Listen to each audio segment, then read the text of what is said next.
My name is Bruce Rimell, and I'm a visual artist, poet, and occasional electronic musician based in the UK, whose work explores visionary, ethnographic, archaeological, queer, and mythical themes.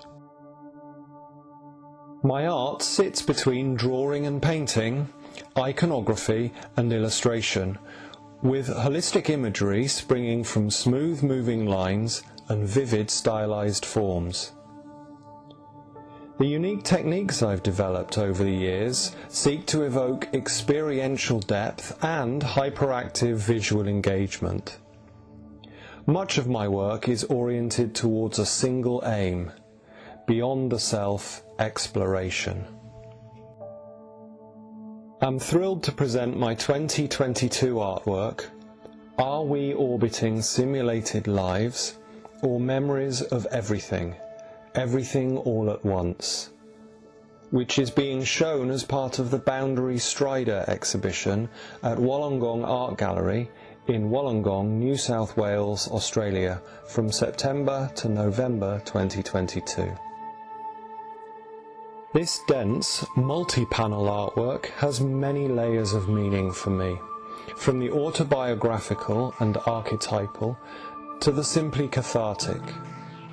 It also represents an experimental fusion of my artistic and poetic work.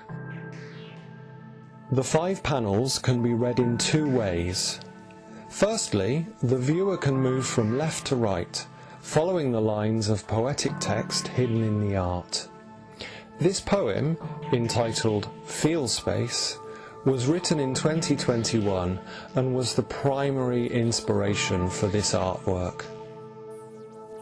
The second reading starts with my innermost soul at the centre, following the imagery, symmetries and visual journeys outwards through representations of previous personas, long-lost identities and memories of life-changing moments which have stayed with me for years.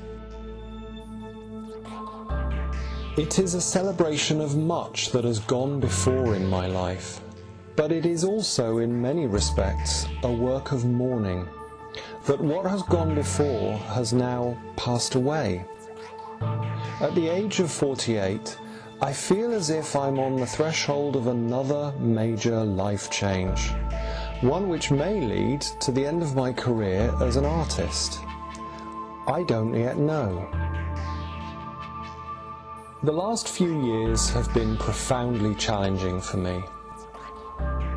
My husband and I lost a good friend to cancer at the end of 2019, and so we entered the global coronavirus pandemic already in a state of grief and sorrow. The pandemic also seemed to open up a whole new set of sorrows for everyone, but also for me personally. One of these was that the artistic communities in which I have long participated suddenly seemed to lose themselves to emotive but uninformed conspiracy theories and medical misinformation. Compared to the selfless work of scientists and medical professionals seeking to put an end to this global human suffering, it felt really divisive, self-interested, and deeply upsetting for me. Living with ADHD, it is difficult for me to compartmentalize my experiences and emotions. Neurodiverse folks know well how easy it is for us to become alienated by the world. But it seemed as though these fellow artists were somehow living in some low-quality simulation of the 21st century, where smartphones are real, but vaccines are not, and where mistrust and excitable paranoia runs wild. I found myself feeling estranged from the very community I had imagined I had belonged.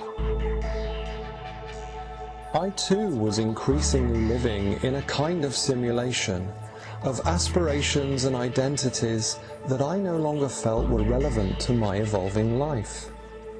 Inwardly, during the pandemic lockdowns, my creativity took a left turn. I returned to making music after 13 years of silence.